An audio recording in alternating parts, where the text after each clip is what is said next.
Hey everyone, Stacy here with the Bargain Bandit. Welcome to episode 17. Today's date is October 7th, 2012. And today I'm just going to run through, like I did last time, with some things that I have purchased at yard sales and thrift stores and sold on eBay.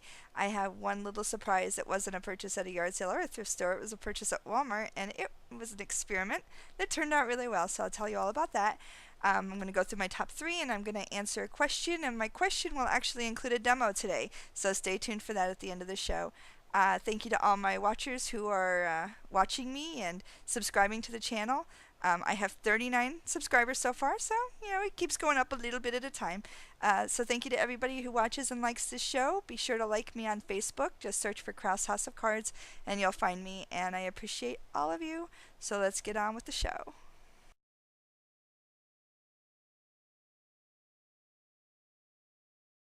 There's these things out there called Cube World cubes, and they're these little cubes that you can stack together, and they attach through magnets, and the little cubes have little people in them, and you can push the buttons and they can interact with each other. And there's a whole bunch of different series, different years, different people. They all are named, like Slim and that sort of thing.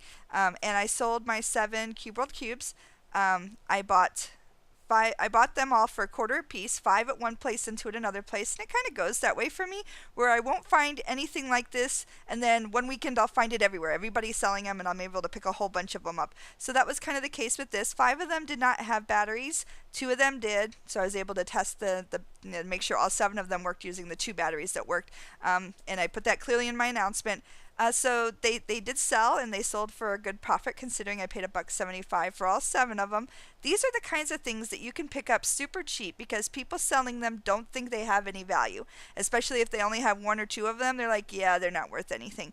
And they're actually worth quite a bit. They're still very popular and very collectible.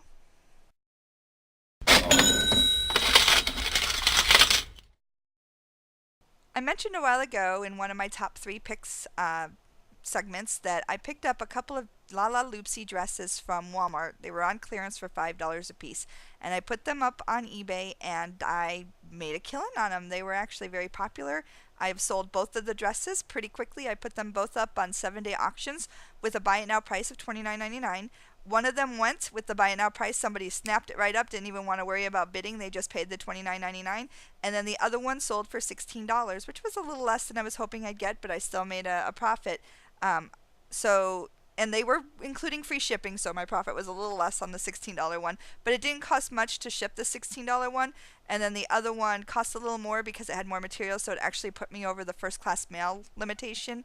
But in general, both of those dresses sold I'm happy with what I did on those, and I need to go back to Walmart and grab up the rest of them. I haven't had time to do that yet. I'm hoping tomorrow to get to Walmart, and hopefully they'll still have more of those because they are an easy buy and an easy sell. So that's always a positive thing when you can turn things over quickly for profit.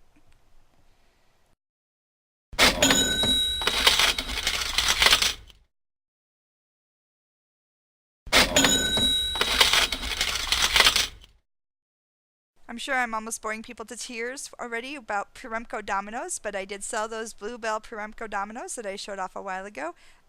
They sold for a decent profit, and it's easy. Once again, an easy sell. Puremco dominoes are an easy sell if you're willing to be reasonable on your price.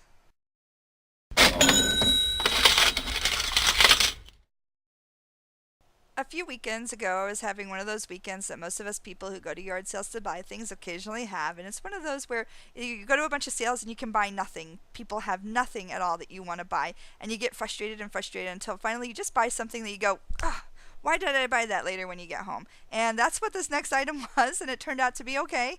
I bought this Rock'em Sock'em Robots for $2, way overpaid on it. It was broken. The red robot was completely unusable. She's like, oh, you can just glue the head back on. You want me to glue it on for you? I'll glue it on for you. And I'm like, nah, don't worry about it. I get it home. I look at the red robot. Yeah, there's no repairing it. It was beyond repair. It had more damage than just the head falling off. It was just in bad shape. However, the blue robot and the boxing ring were both in very good shape still. I don't know how the red robot got completely demolished and the other pieces were in good shape, but it was. At first I was just thinking, oh, I'll put it away and maybe I'll be able to find a red robot at some point. And then I did a little research, and I discovered that you can sell the parts. You can sell the blue robot, you can sell the boxing ring as parts. And almost nobody sells them on eBay, and yet every time somebody's got them up there for parts, people are buying them. You're not going to make a killing on the parts, because you can buy a whole brand new Rock'em Sock'em Robots for 20 bucks. So you're not going to, make a killing on the individual parts, but I recouped my money and actually made some profit on these items. I sold the ring for maybe $1 profit. I'm not even going to show that one. But the blue bomber I did okay on. So lesson learned. Sometimes, if you check out, you get something that's incomplete or damaged, maybe some of the other pieces are still in good working condition. You can sell it for parts. And not always every, purchase just out of frustration is a bad one.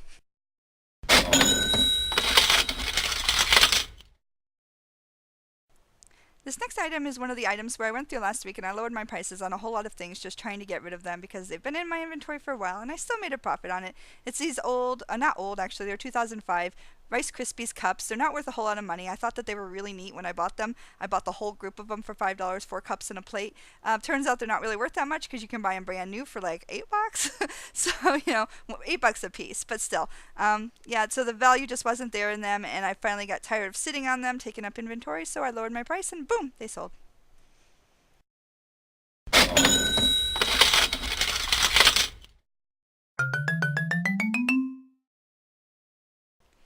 My top 3 picks from the last weekend include some board games and some glasses, basically. I didn't get out to yard sales very much. I went out Friday on a couple. It rained Friday. It rained Saturday. It was raining Thursday night. It was a rainy weekend.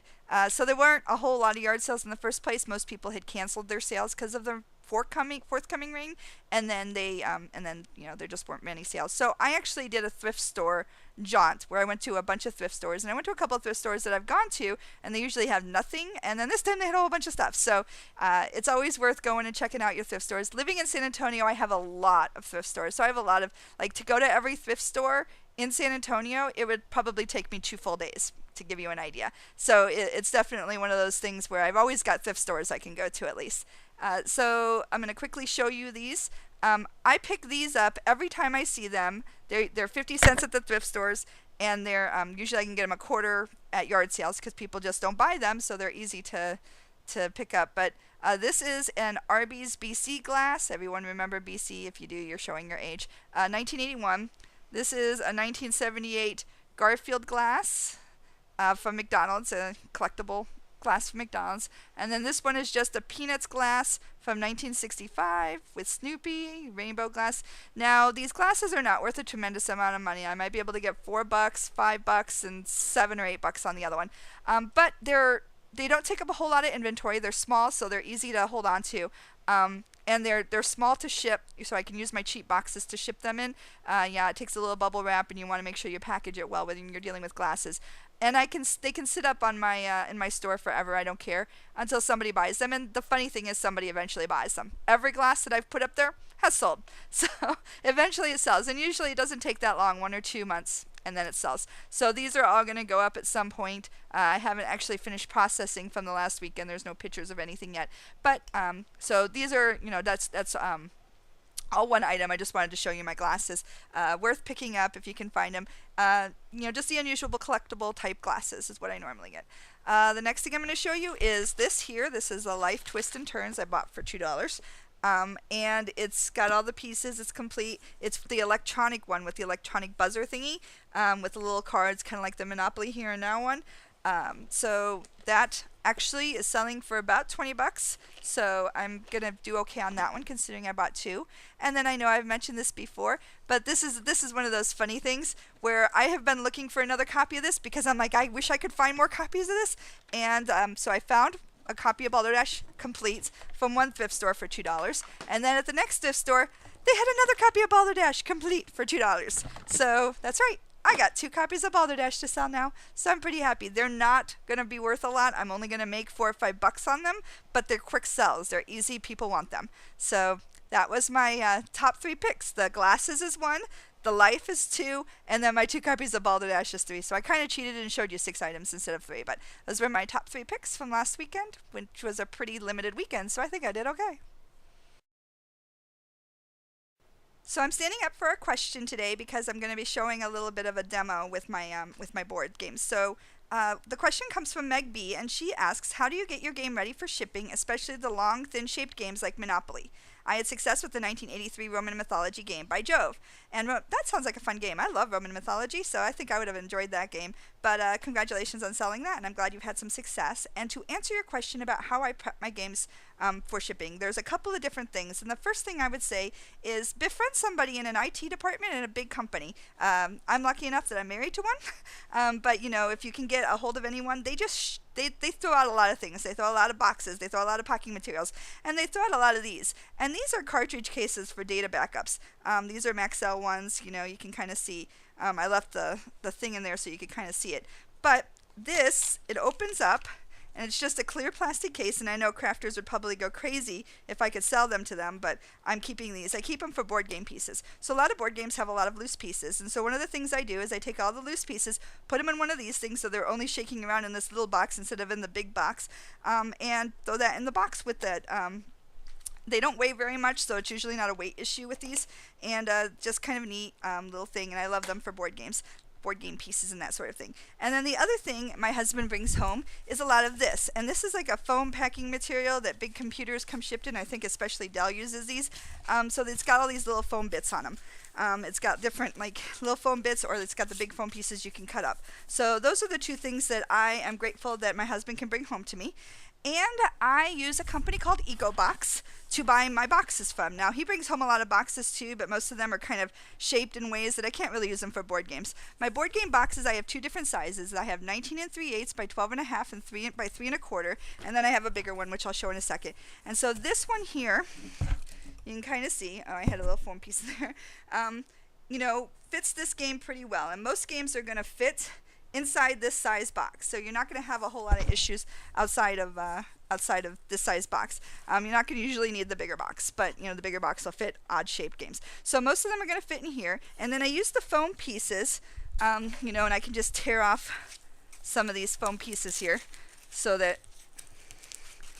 it's not cooperating with me now. Figures. So I'll just tear this apart here. So you know, just I usually cut them. But some of these are just tear-offs. And then you can use it to stabilize your box, like this. So now it's not going to shake around at all. See? Boop, boop, boop, boop, boop. All the shaking you hear there is actually game pieces, not the box itself. And in this case, there's not a lot of space between here and the top.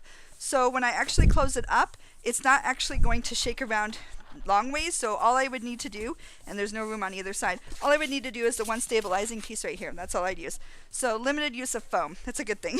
So that's how I do my boxes. So on the bigger one here, this box size I use is 24 3/8 by 14 1/4 by 4 1/4. So it's a much bigger size, and you can kind of see it fits much bigger odd-shaped games. It's got a lot more space in there. So like I got one stabilizing piece right here, and then I'd put one over there. And in this case, on this one, I'd actually put one across the top here, one across the top right here to stabilize it so it doesn't shake around, because there is room, and I wouldn't want it to shake around. So that is how I prep and pack my board games. So go out there and find an IT company that just throws all this stuff away and grab it from them. It's really useful packing materials, and they use a lot of them. So I hope that answered your question and helped you and gave you an idea of how I do it, at least. So thank you for watching, everyone. Please like. I'm far away from the computer this time. Like, subscribe. I have 39 subscribers, so thank you to everybody who watches it. Please go to Facebook and like my Facebook page, Cross House of Cards. Just search for Cross House of Cards and you'll find me. And share and do all that stuff. On eBay, I'm Cross House of Cards and Games. So thank you everyone for watching. I hope you enjoyed my video. Please comment and leave me questions so I have another question to answer next week. And I will see you next Tuesday. Bye-bye.